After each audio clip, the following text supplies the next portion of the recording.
예수 믿으십니까? 예수 믿으십니까? 예수 믿으십니까? 자, 그러면 예수 믿는 표정을 한번 줘보세요. 예수 믿는 표정이 있을 텐데 마스크 잠깐 내리시고 한번 예수 믿는 표정을 한번 줘보시기 바랍니다. 진집사님, 예수 믿는 표정. 여러분, 그렇게 예배를 드리세요. 예수 믿는 자들은 예수 믿는 성도로서 표정이 살아있어야 되거든요. 예수 믿는 표정 짓고 삽시다. 왜냐하면 인생에서 얼굴이 펴져야 인생이 삽니다. 얼굴과 낙하산은 펴지지 않으면 죽습니다. 낙하산을 따고 뛰어내리는 그런 사람들은 낙하산이 펴지지 않으면 죽어요. 마찬가지로 얼굴이 펴지지 않으면 희망이 없습니다. 우리 주님께서는 빛으로 오셨어요. 그래서 우리 가운데 들어오시면 우리의 얼굴에서 빛이 나요. 스데반이 천사의 얼굴 같았다잖아요. 모세가 하나님을 만난 다음에 얼굴에 빛이 나서 사람들이 더 얼굴을 볼 수가 없어서 수건으로 얼굴을 가릴 정도였어요. 적어도 우리가 빛으로 오신 예수님을 10년 가운데 영접한 성도라면 얼굴이 펴져야 돼요. 은혜로 펴져야 돼요. 예수님의 그 은혜로 빛으로 우리 얼굴이 펴져야 됩니다. 그런 은총이 함께할 수 있기를 소망합니다. 아멘. 여러분, 이스라엘 백성들이 출애굽하는 것은 쉬운 일이 아니었어요. 왜냐하면 바로가 끝까지 붙들었거든요. 아주 집요했어요.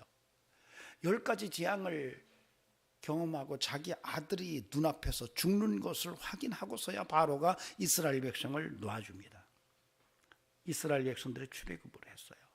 애굽을 떠나서 이제 홍해 앞에 이르렀을 때에 이 바로의 마음이 다시 격동돼요. 그래서 다시 기화 군단을 이끌고 전차부대를 이끌고 이 이스라엘 백성들의 뒤를 추적합니다. 집요하게 따라붙어요.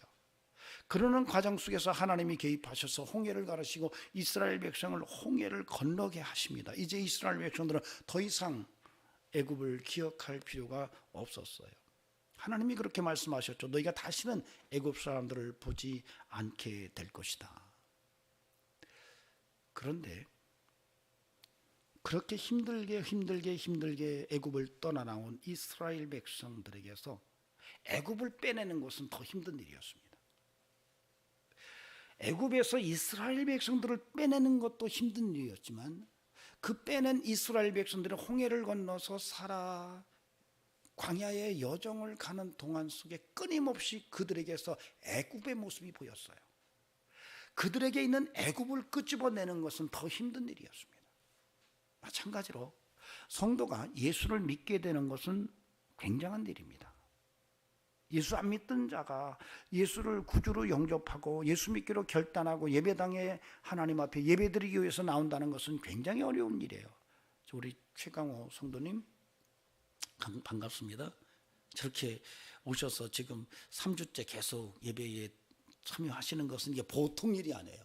기적입니다, 이거. 기적이에요.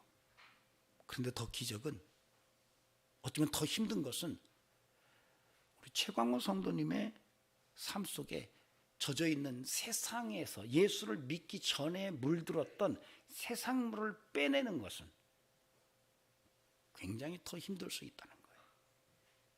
여전히 우리는 세상에 젖어서 세상물을 빼내지 못하고 살아갑니다.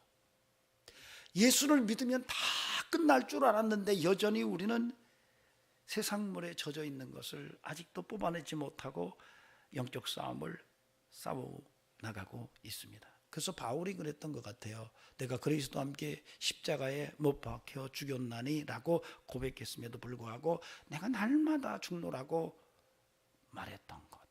그것은 어쩌면 예수를 믿고 그 안에서 정말로 물들었던 과거의 삶을 뽑아내는 과정 속에서 드러난 신앙 고백이 아닌가 하는 생각이 듭니다.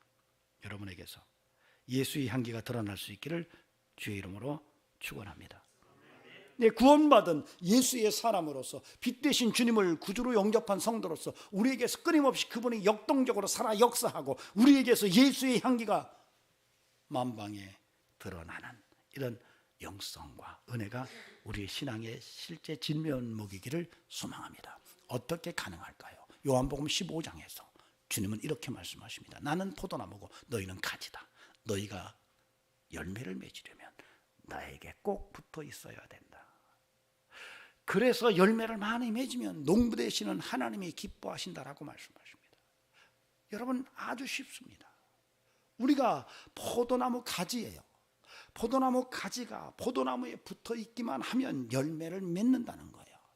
어떻게 신앙생활을 바르게 할 수 있을까? 어떻게 내게서 예수의 향기가 물씬 풍겨나도록 그렇게 살 수 있을까? 여러분, 여러 가지 방법을 택해도 오늘 요한복음 15장에서 말씀하시는 이 메시지에 귀를 기울일 필요가 있어요.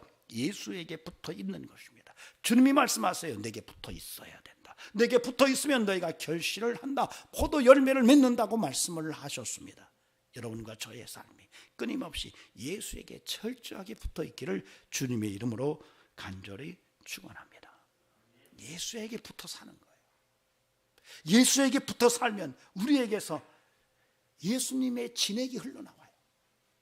예수님이 포도나무고 우리는 가지인데 가지가 포도나무에 척 하고 붙어 있으면 그 포도나무에서 진액이 저절로 넘어와서 우리에게서 포도 열매가 저절로 맺혀요. 이것이 복음의 진리요 신비입니다. 그러므로 여러분의 인생을 살아가면서 정말 예수에게 철저하게 붙어 사는 이런 믿음의 영성이 여러분에게서 사라지지 않기를 소망하고 정말 오직 예수로 살 수 있는 이런 믿음의 견고함이 여러분과 저에게 가득하기를 바랍니다. 그리하면 우리에게서 예수의 향기 가득한 은혜의 역사가 나타날 줄로 믿습니다.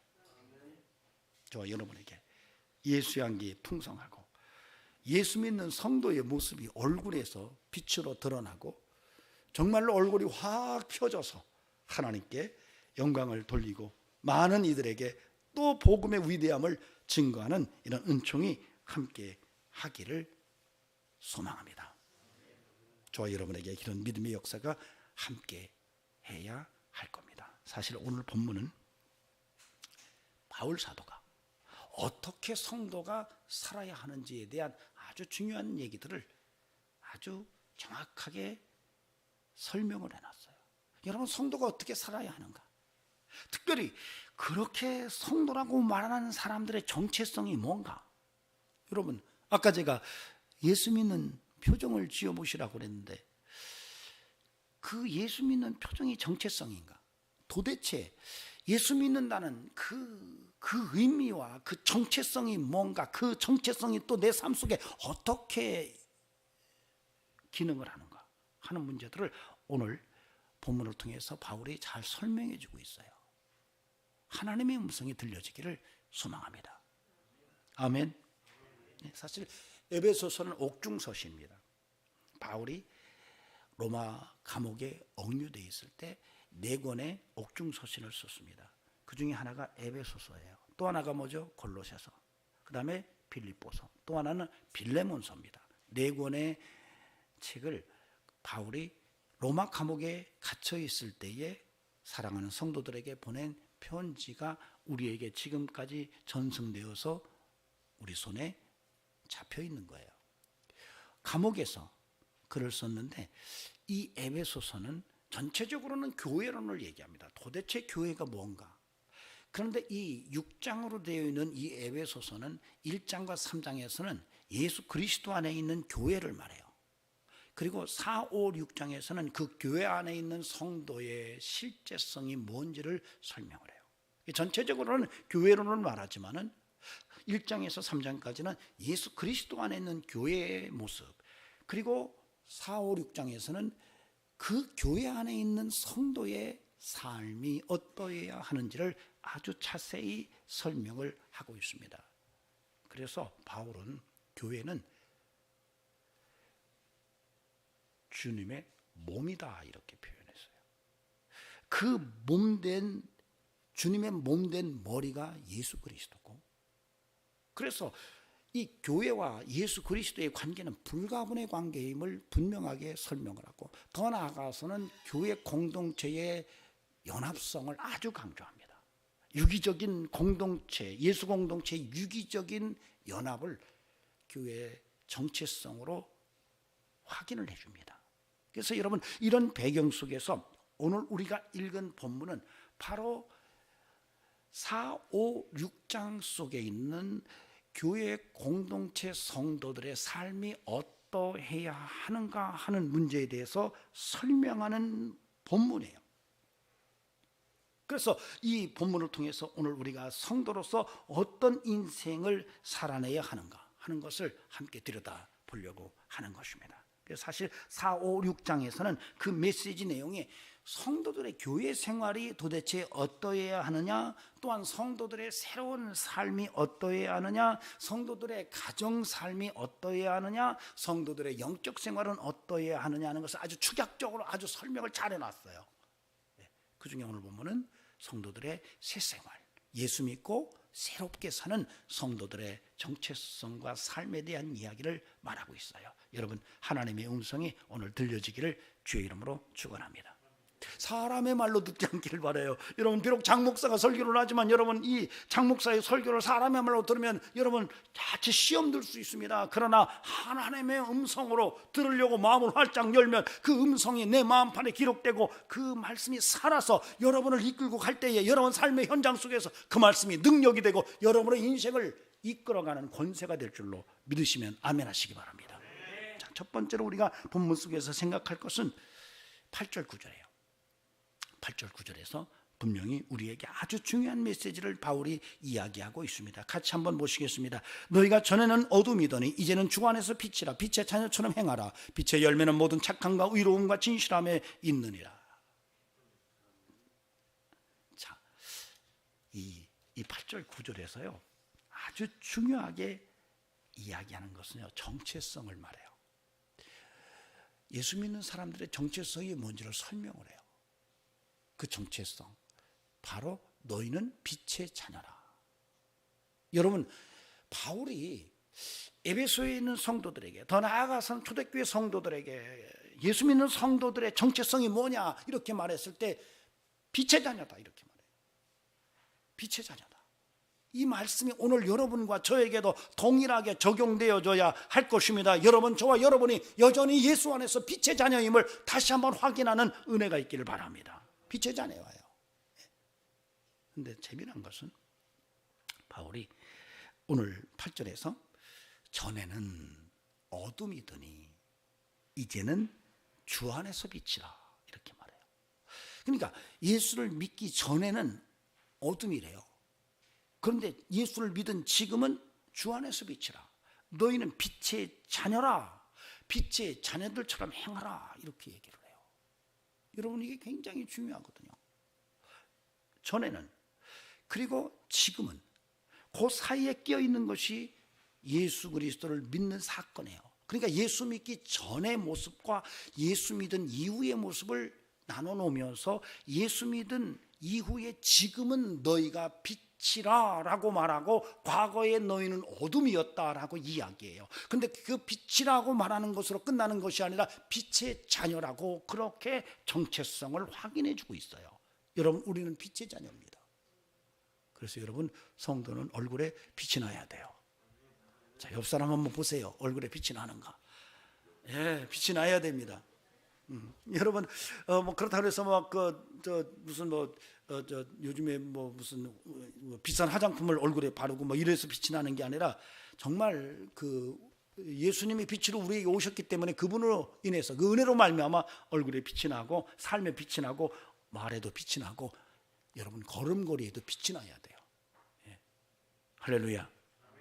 네. 자, 그런데 전에는, 그리고 지금은, 이 말이 오늘 바울이 본문에서만 쓰는 게 아니에요. 굉장히 초대교회 공동체 속에서 중요했던 것 같아요. 왜냐하면 정확하게 정체성을 설명해 줘야 되기 때문에 그렇거든요. 예수 믿기 전과 예수 믿은 후의 삶의 모습을 아주 강력하게 강조해야 될 환경이 아마 초대교회 교회 상황이었던 것 같아요. 그래서 여러분 베드로도 이런 말을 하고 바울도 이런 말을 반복합니다. 그러니까 초대교회 당시에 가장 영적으로 강력했던 지도자들이 이런 표현을 빈번하게 썼다라고 하는 것을 우리가 안다면 오늘 이 시대 속에서도 정말로 이전에 예수를 믿기 전에 그리고 예수를 믿은 이후에 지금은 이라고 하는 이 용어를 통해서 우리의 삶의 정체성, 그리스도인의 정체성을 설명할 수 있는 이런 영적 안목이 필요하다는 거예요. 여러분 오늘 베드로전서 2장 10절에서 이렇게 말합니다. 너희는 전에는 백성이 아니더니 이제는 하나님의 백성이여 전에는 긍휼을 얻지 못하더니 이제는 긍휼을 얻은 자니라. 전에는 하나님의 백성이 아니었대요. 근데 지금은 너희가 하나님의 백성이래요. 전에는 긍휼이 없었는데 이제는 너희가 긍휼이 있게 됐대요. 베드로전서 2장 25절에서 너희가 전에는 양과 같이 길을 잃었더니 이제는 너희 영혼이 목자와 감독 되신 이에게로 돌아왔느니라. 너희가 전에는 길 잃은 양이었는데 이제는 목자 대신 감독자인 예수 그리스도에게로 돌아왔느니라 이렇게 표현을 해요. 그러니까 여러분 이 전에는 그리고 지금은 이라는 이 용어가 의미하는 그 뜻이 굉장히 우리에게 중요하다는 사실을 읽을 수가 있습니다. 그런데 바울도 다르지 않아요. 에베소서 2장 2절 3절에서 바울은 이렇게 말합니다. 그때에 전에는 너희는 그 가운데서 행하며 이 세상 풍조를 따르고 공중 권세를 잡은 자를 따랐으니 곧 지금 불순종의 아들들 가운데서 역사하는 영이라. 전에는 우리도 다 그 가운데서 그의 육체의 욕심을 따라 지내며 육체와 마음에 원하는 것을 하여 다른 이들과 같이 본질상 진노의 자녀였더니. 바울이 말해요. 너희들 전에는 진노의 자녀였어. 육체의 욕심을 따라 살아가면서 내 육체의 욕구를 쫓는 이런 존재였어. 너희가 전에는 바로 불순종의 아들 가운데 역사하는 영에게 붙들려서 공중권세 잡은 영에게 붙들려서 사는 이러한 정말 진노의 자녀였어 라고 이야기를 하고 있다는 사실이에요. 그렇다면 지금은 하나님의 자녀라는 말이죠. 여러분 그렇다면 오늘 저와 여러분이 바울 사도가 말하는 대로 빛의 자녀라는 사실을 다시 한번 확인하고 내가 그렇구나, 빛의 자녀였구나, 그래 빛된 삶을 살아가자, 빛의 자녀처럼 행하자, 이런 믿음의 뜨거운 열망을 다시 한번 불일듯이 일으켜내야 할 줄로 믿습니다. 우리는 길 잃은 자들이 아니에요. 우리는 길 잃은 양 같은 인생들이 아니에요. 우리는 빛의 자녀예요. 우리는 빛의 사람들이에요. 어둠의 사람들이 아니에요. 본질상 진노의 자녀가 아니에요. 우리는 선택받은 그리스도인이에요. 하나님의 사람들이에요. 이 정체성을 알아야 돼요. 오늘 바울은 그래서 다시 한번 강력하게 말합니다. 너희가 빛의 사람이다. 빛의 자녀다. 빛의 사람으로 살아라. 이렇게 이야기합니다. 저와 여러분에게 그런 눈이 열려지기를 바랍니다. 눈이 열려져야 돼요. 아하, 내가 빛의 자녀였구나. 눈이 확 열려져야 돼요. 아멘이 되십니까? 예, 눈이 열려졌어요? 여러분 눈이 열려지지 않으면 손해보는 게 참 많습니다. 사실 우리가 예수 믿었다는 것은 영적 세계의 눈이 열려진 것을 의미해요. 우리 최광호 성도님 또 하겠습니다. 저분이 이렇게 예배에 나온 것은 눈이 열려져서 나온 거예요. 모르겠습니다. 뭐 이윤희 집사님이 안 오면 죽인다고 막 너 안 오면 죽여 너고 절연할 거야 이렇게 해서 나와 계신지는 모르겠지만 어쨌든 눈이 열려진 거예요. 예수가 보인 거예요. 여러분 눈이 열려진 거예요. 뭐가 보여요? 내가 빛의 자녀라는 거. 내가 이제는 빛 대신 예수님을 통해서 빛의 자녀가 되었다는 사실이 눈으로 열려져서 보여진 거예요. 그래서 여기에 있는 거예요. 여러분 이 진리가 오늘 다시 한번 확인되어지고 빛의 자녀로 살아가는 이런 은총과 영성이 함께하기를 바랍니다. 우리 집사님 한 분이 카톡에 글을 보냈는데 가끔가다 참 귀한 글이구나 라고 해서 확인할 때가 있습니다.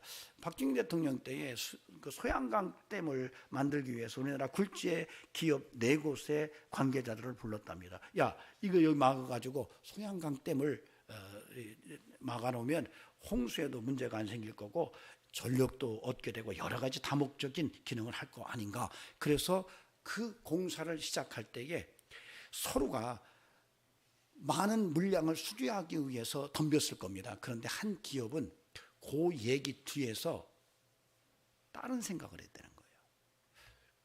이제 저 소양강댐을 만들면 한강의 상습 침수 지역이 사라질 텐데 그 상습 침수 지역이 안 될 수 있는 땅을 찾아라.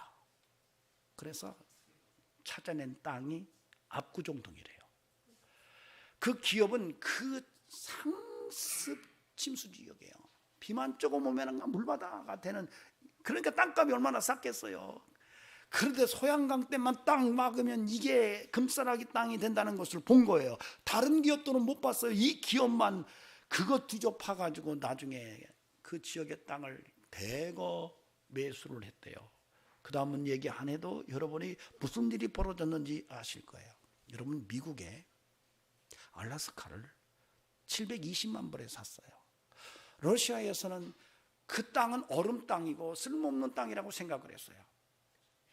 미국의 국무장관이 그 땅을 720만 불에 살 때에 러시아의 부채 700만 불을 또 안고 20만 불을 줬어요. 그리고 그 알래스카를 사들일 때 1에이커 1222평의 가격은 2센트였어요. 그냥 주순 거예요. 지나가다 돌부리에 걸려서 보니까 금덩어리예요. 그래서 집어넣었어요. 그게 알래스카예요. 그런데 그 알래스카를 산 당시에 국무장관을 미국에서 야, 너 미쳤냐? 너 왜 그 쓸모없는 땅을 샀냐고 막 비난을 했어요.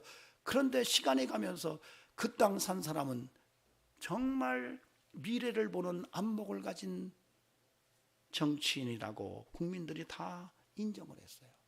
눈이 열려진 거예요. 남들이 보지 못하는 걸 보는 거예요. 초등학교 선생님이 아이들에게 물었어요. 얼음이 녹으면 뭐가 되지? 아이들이 다 그러는 거예요. 물이 됩니다. 한 아이가 다르게 대답하는 거예요. 봄이 옵니다. 이렇게 말하는 것은 보통이 아닌 거예요. 여러분, 어떤 눈이 열려졌기 때문에 그게 보이는 거예요. 여러분, 우리가 예수 믿고 내가 정말로 빛의 자녀야 라고 그렇게 인식하고 정체성을 확인한다는 것은 여러분, 세상 사람들이 보지 못하는 그 어떤 것을 봤다는 거예요. 눈이 열려졌다는 거예요. 여러분, 이건 놀라운 신비입니다. 여러분, 정말로 천국을 소유하게 된 거예요. 놀라운 인생으로 바뀐 거예요. 여러분이 정체성을 다시 한번 확인하고, 그렇다면 여러분이 정말 빛의 자녀답게 인생을 멋지게 살아가는 이런 영성과 은혜가 함께 해야 할 것입니다. 여러분, 내가 빛의 자녀라는 사실을 아는 거, 그 정체성을 아는 거, 그것을 강조하는 것은 아무리 강조해도 결코 지나치지 않습니다. 그런데 바울이 그렇게 빛의 자녀들은 빛의 자녀처럼 행해야 된다라고 말해요. 그 행함이 바로 착함과 의로움과 진실함의 열매라고 말합니다. 여러분, 저와 여러분이 빛의 자녀라고 그렇게 고백한다면 저 여러분의 삶 속에서 항상 모든 것에 착함과 의로움과 신실함이 함께 해야 할 줄로 믿습니다. 사실 본문에서 이 빛의 열매라는 용어는 조금 직역할 필요가 있어요. 이것은 우리는 이렇게 빛의 열매라고 표현을 했지만 헬라어 원전에는 영의 열매라고 표현을 해놨어요. 영의 열매. 그런데 이걸 킹제임스 버전에서는 성령의 열매라고 그렇게 해석을 했어요. 근데 제가 볼 때는 성령의 열매라고 해석하기보다는 영의 열매라고 보는 게 나아요. 왜냐하면 성경 속에서 성령을 말할 때는 반드시 아기오스, 하기오스라고 하는 거룩한이라는 용어가 푸니마토스라는 말에 붙어 나와요.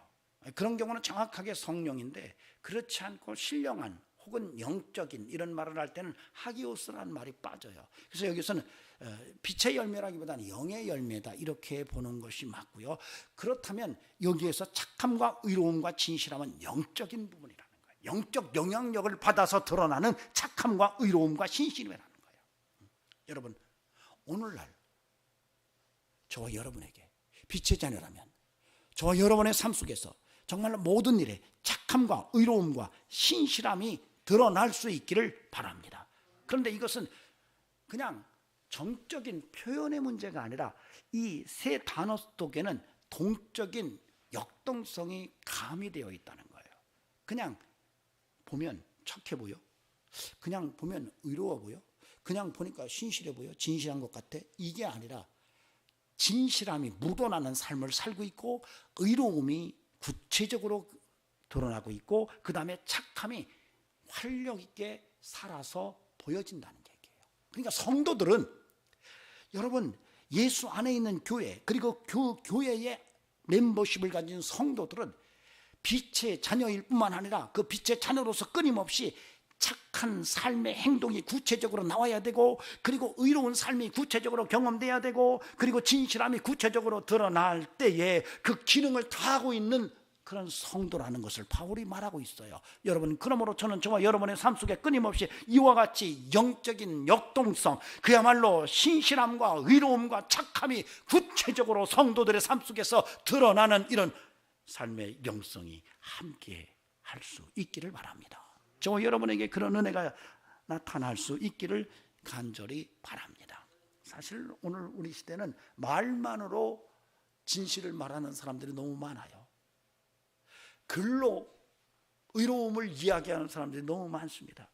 삶은 전혀 안 그런데, 행동은 전혀 안 그런데 입만으로 거룩하고 입만으로 의롭고 입만으로 착하고 입만으로 진실함을 얘기하고 글로는 정말 진실한 것 같은데 그 삶을 들여다보면 엉망진창인 정말 구린내가 막 물씬 풍기는 이런 삶을 가진 자들이 오늘 우리 주변에 너무 많아요. 사실 오늘 우리 시대는 접속의 시대입니다. 뭐든지 접속을 해요. 이제는 물건을 살 때도 저는 그냥 마트에 가서 사는 것이 좋아요. 물건 만져보고. 근데 요즘 신세대들은 접속을 해요. 그 주문을 하면 와요. 모든 삶이 접속이에요. 접촉은 끊겼어요. 여러분, 코로나를 통해서 우리가 알게 된 것은 뭐죠? 접촉 불가라는 거죠. 이제는 서로가 서로를 대면하면서 사는 삶이 이제는 굉장히 서투른 모습으로 다가왔어요. 이제는 접속하는 거예요. 그래서 SNS로 거룩함을 이야기하고 SNS로 신실함을 말하고 SNS를 통해서 접속해서 정말로 진실을 말하고 착함을 말하는데 실제로 가보면 전혀 달라요. 너무너무 다른 모습들이 오늘 우리의 삶의 문화에 모습의 진면목이에요. 여러분, 예배도 접속합니다. 이제는 예배도 접속을 해요. 그가 어떻게 사는지 알 수는 없어요. 그냥 접속하면 그는 성도인 것처럼 생각할 수 있어요. 그러나 여러분, 이건 잘못된 거예요. 우리가 생각할 때 앞으로도 끊임없이 접속이 계속될 것 같지만 여러분 오해하지 마세요. 앞으로 우리의 삶은 접촉이 더 요구되는 환경으로 바뀔 수 있다는 것을 우리가 알아야 돼요. 접촉은 행위를 말합니다. 우리의 삶의 행동이 필요해요. 저와 여러분에게 믿음의 행동이 따라올 수 있기를 바랍니다. 여러분, 우리가 빛의 자녀라면 빛의 자녀라고 하는 사실을 말로 글로 표현하는 것으로 끝나는 게 아니라 그 삶의 역동성이 살아있어서 우리의 삶 속에서 정말로 예수 안에 착함이 드러나고 예수 안에 의로움이 확인되고 예수 안에 진실함을 붙들 수 있는 이런 은총과 삶이 저와 여러분의 진짜 모습이기를 간절히 바랍니다. 아멘. 이제 빛의 자녀처럼 삽시다. 아까 그랬죠. 예수 믿는 모습을 표정을 지어보라고. 다시 한번 줘봐. 벌써 굳어버렸어요. 벌써 바뀌었어요. 아까 어디 서정훈 집사님 막 그러더니 아니 우리 교회 밭에서 작년에 무를 캤는데 작은 무들을 이렇게 토막을 내서 말렸어요. 리큐브에다가. 그리고 이제 뭐라고 그러죠? 말랭이를 하는데 무말랭이를 경상도 말로 오그락지라고 무오그락지라고 그런대요. 그것도 참 우리나라 말. 이윤희 집사님이 그러더라고요. 이거 무말랭이에요. 그랬더니 이거 무오그락지요. 야, 참 말 참 희한하다. 오그락지. 왜 그러나 봤더니 이게 오그라지잖아. 여러분, 이렇게 살면 안 돼요. 펴져야 돼요. 주님이 들어오시면 펴져요. 아멘. 우리가 빛의 자녀입니다. 얼굴이 빛도 나고 좀 펴지고, 낙하산과 얼굴은 펴져야 산다 그러잖아요. 그러니까 좀 사시기 바랍니다. 아멘. 자, 두 번째로는 10절에서 13절에 여기 책망이라는 말입니다. 10절에서 13절을 제가 읽겠습니다. 주를 기쁘시게 할 것이 무엇인지 시험하여 보라. 너희는 열매 없는 어둠의 일에 참여하지 말고 도리어 책망하라. 그들이 은밀히 행하는 것들은 말하기도 부끄러운 것들이라. 그러나 책망받는 모든 것은 빛으로 말미암아 드러나나니 드러나는 것마다 빛이니라. 빛이다 빛이다 빛이다 라고 얘기하는데 그 사이에 책망이라는 말들이 쓰여져 있어요. 여러분 10절에서 주를 기쁘시게 할 것이 무엇인가 시험하여 보라. 여기서 시험이라는 말은 증명해 보라는 말이에요. 그러니까 주님이 기뻐하실 것이 뭔지 좀 증명해 보라. 그런데 그 증명을 책망으로 보는 거예요. 여러분 이게 굉장히 중요한 의미를 담고 있습니다. 여러분 오늘 바울은 너희는 열매 없는 어둠의 일에 참여하지 말고 도리어 책망하라 이렇게 얘기해요. 이게 열매 없는 어둠의 일, 이것은 과거의 구습일 수 있고 과거에 내가 알던 친구들과의 관계 속에서 일어나는 그런 삶의 모든 뒤틀린 모습일 수 있어요. 이런 삶의 어둠의 일에 참여하지 말고 이제 구원받았으면 빛의 자손이 됐으면 빛의 자녀가 됐으면 과거의 그런 삶에 자꾸 참여하지 말고 이런 얘기예요. 말고 도리어 책망하라 이거예요. 여러분 오늘날 우리 시대는요 내가 듣고 싶은 얘기를 더 듣고 싶어 합니다.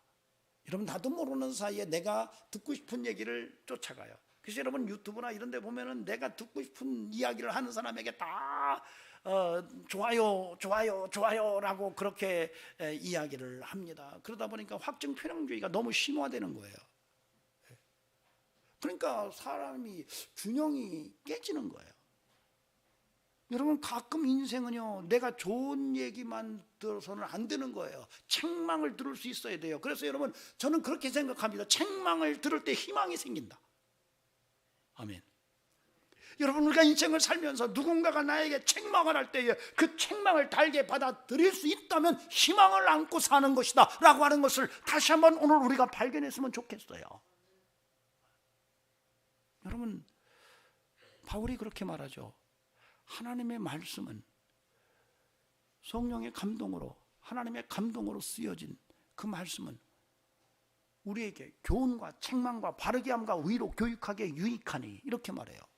그러니까 바울은 그렇게 생각했어요. 하나님의 말씀, 영감받은 하나님의 말씀이 우리 가운데 교훈이 될 뿐만 아니라 그 말씀은 책망이 되고 그렇게 책망이 될 때에 정말로 의로 교육하기에 유익하다라고 본 거예요. 여러분 우리가 교훈만 받고 끝나면 안 된다는 것을 바울은 이미 거기서 말하고 있어요. 바로 하나님의 말씀이 우리를 책망해야 돼요. 그 말씀이 비수와 같이 내 심령 속에 뚫고 들어와서 그 말씀이 나를 찔러 쪼개면서 우리의 삶이 새롭게 변화될 때에 거기서 정말로 의로 교육되어지는 역사와 은혜가 경험된다는 거예요. 그러므로 성도는 책망 듣는 것을 귀히 여길 줄 알아야 돼요. 설교도 그래요. 요즘은 자꾸 내가 듣고 싶은 얘기만 들으려고 하니까 설교도 내가 듣고 싶은 얘기를 해주면 은혜가 됐어요. 근데 나를 책망하면 은혜가 안 되는 거예요. 여러분 이렇게 되면 건강한 영성이 될 수가 없는 거예요. 저는 저와 여러분의 삶 속에 끊임없이 정말로 우리 스스로를 내가 좀 책망하고 사는 이런 은혜가 살아있기를 바랍니다. 오늘 본문이 분명히 말합니다. 너희는 열매 없는 어둠의 일에 참여하지 말고 도리어 책망하라. 열매 없는 어둠의 일이 무엇이냐? 오늘 본문에서 12절에서 은밀히 행하는 것들은 말하기도 부끄러운 것들이래요. 그러니까 이전에 예수를 믿기 전에 알았던 사람들이 지금 살고 있는 삶의 모습의 구체성을 보면은 그들은 말하기도 부끄러운 은밀한 일이라는 거예요. 자꾸 거기에 참여하지 말고 오히려 스스로 책망하고 돌이켜라 이런 얘기를 지금 바울이 하고 있는 것입니다. 여러분 저와 여러분에게는 이런 책망이 살아있는 그런 은혜가 함께 할 수 있기를 바랍니다. 여러분 좀 책망하고 삽시다. 내가 나를 좀 하나님의 말씀 앞에서 좀 책망하고 사는 이런 은혜가 있기를 바랍니다. 바로 이런 책망이 다른 용어로 표현된다면 회개예요. 여러분 회개입니다. 회개를 잃어버리면 안 돼요. 여러분 그리스도인에게 가장 강력한 은혜의 단어 중에 하나가 회개예요. 회개는 회복을 말합니다. 회복은 다시 살아나는 것을 말해요. 그래서 회개는요 놀라운 하나님의 은총 중에 은총이에요. 바로 이 책망과 다르게 표현을 한다면 회개라고 바꾸어 말할 수 있어요. 그러므로 우리 성도는 정말 회개를 정말 잘하는 이런 영성을 가질 수 있어야 합니다. 너무나도 안타까운 것은, 여러분, 저는 성경 속에서 너무 안타까운 한 부부를 봐요. 여러분, 사도행전 5장에 가면은 아나니아 삽비라 부부가 재산을 팔아서 하나님께 내놓고 죽습니다. 근데 그냥 죽는 게 아니에요. 베드로가 그 사실을 보고 사탄이 역사한 것을 알았어요. 그래서 회개할 수 있는 기회를 줬어요. 그런데 이 두 부부가 그 회개할 수 있는 기회를 고스란히 날려버려요. 그리고 같은 날 장례식을 치릅니다. 너무 속상하고 안타까워요. 여러분, 회개의 기회가 주어지거든요. 여러분, 그 회개의 기회를 놓치지 마세요. 여러분 스스로를 책망할 뿐만 아니라 여러분 스스로가 하나님의 말씀 앞에서 새로워지기 위해서 회개하고 돌이키고 돌아가는 이런 은혜 속에서 하나님의 생명의 역사가 여러분의 삶 속에 강력하게 드러나는 이런 영성이 함께하기를 소망합니다. 저는 다윗 왕이 굉장히 위대한 것을 여러 면에서 봐요. 그러나 그럼에도 불구하고 다윗 왕의 위대한 모습을 볼 수 있는 결정적인 요인은 회개라고 느껴져요. 왕입니다. 회개 안 해도 누가 시비할 사람이 없어요. 그러나 그가 하나님 앞에 회개하는 모습을 보면 왕임에도 불구하고 처절하게 회개를 해요. 그는 그렇게 말해요. 내가 사람에게 죄 지은 게 아니라 하나님께만 죄를 지었다고 그렇게 고백을 하면서 애통해하는 모습을 우리에게 보여줘요. 그의 위대함입니다.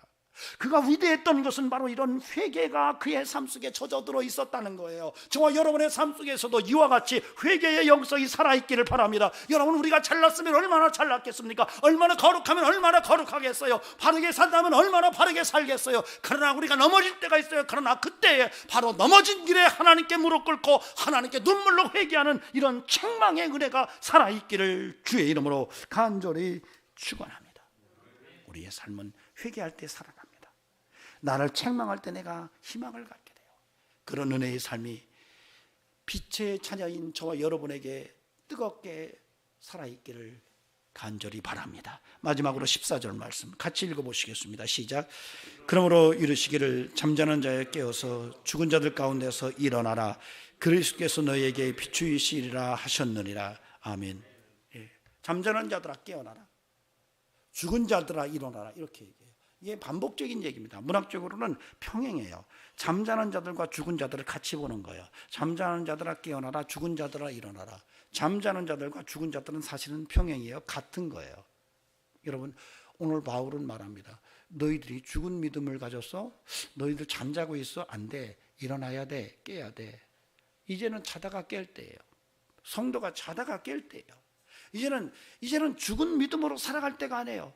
야고보는 그렇게 말합니다. 야, 너희가 행하면 믿음은 죽은 거야. 그거 몰라? 이렇게 물었어요. 여러분, 정말로 저와 여러분의 믿음의 삶을 살아간다면, 빛의 자녀로 살아간다면 정말로 이제는 행함에 있는 믿음을 우리가 지켜내야 할 줄로 믿으시면 아멘 하시기 바랍니다. 여러분, 우리가 그냥 껍데기만 예수 믿는 게 아니에요. 우리 중심에 빛이 들어와 있어요. 그 빛이 우리를 비추고 있어요. 그 빛으로 말미암아 우리는 정말로 이제는 살아나야 돼요. 그리고 깨어나야 돼요. 그래서 정말 예수 그리스도의 그 향기를 온 세상에 풍기면서 사는 이런 영성과 신앙의 삶을 살아내야 되는 거예요. 저와 여러분에게 그런 은혜가 함께 할 수 있기를 간절히 바랍니다. 살아있어야 돼요. 어떤 아이가 집에 가서 먹을 것을 뒤져보니까 먹을 게 아무것도 없더래요. 그래서 뒤져보니까 엄마가 봉지 속에다가 참깨를 담아놨더래요. 이게 참깨, 이거 먹을 수 있겠구나. 왜? 가끔 봤거든요. 그래서 참깨를 입에다 넣어보니까 맛이 없고. 여러분, 참깨를 생으로 먹으면 씁쓸합니다. 근데 얘가 아이디어가 들어온 거예요. 이거 볶아 먹어야지. 그래서 프라이팬에 몇 개 이렇게 볶아 보니까 참깨를 볶아서 딱 먹으니까 아주 고소한 거예요. 그래서 다 볶았어요. 그걸 다 볶아 가지고 집 앞에다가 흙에다가 쭉 뿌렸어요. 왜요? 볶은 참깨를 뿌려서 얘가 싹이 나서 나오면 볶은 참깨를 줄 걸로 생각한 거예요. 얘는. 제 얘기가 뭔지 이해는 되세요? 네. 여러분, 그 아이는 싹이 나는 것을 기다려도 아무리 기다려도 싹이 나지 않는 것을 확인해요. 우리의 인생도 그래요. 우리의 믿음도 그래요. 죽으면 싹이 안 나요. 죽으면 끝나는 거예요. 잠자면 끝나는 거예요. 여러분, 이렇게 신앙생활을 말로만 믿음 생활한다고 그렇게 이야기하고 죽은 믿음으로 또 잠자는 믿음으로 끝내서는 안 된다는 거죠. 여러분, 정말 생기 있는 살아있는 믿음의 삶이 저와 여러분의 신앙의 모습이기를 간절히 바랍니다. 생명력이 있기를 바랍니다. 좀 역동성 있기를 바랍니다. 아멘. 오늘도 여러분이 예배당에 올 때 막 살아있는 믿음으로 오셨습니까? 죽은 믿음 누가 막 오라니까 막 끌려가고 제가 아주 어릴 적에 저희 아버님이 그러시더라고요. 굉장히 게으르게 움직이면 배 터진 이처럼 겨다니지 마라, 이런 얘기를 가끔 하셨던 것 같아요.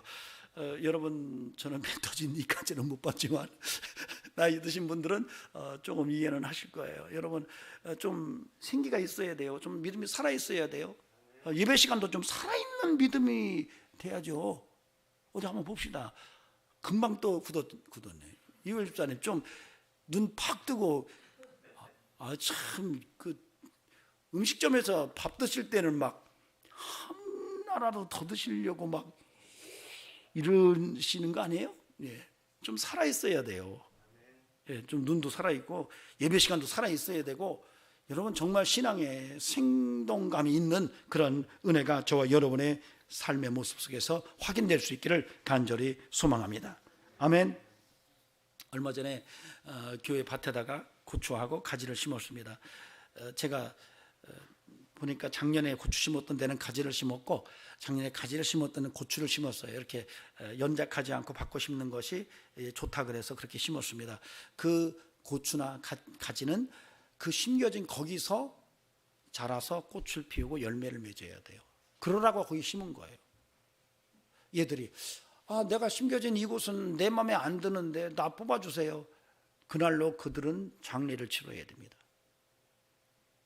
제가 재미난 글을 읽은 적이 있어요.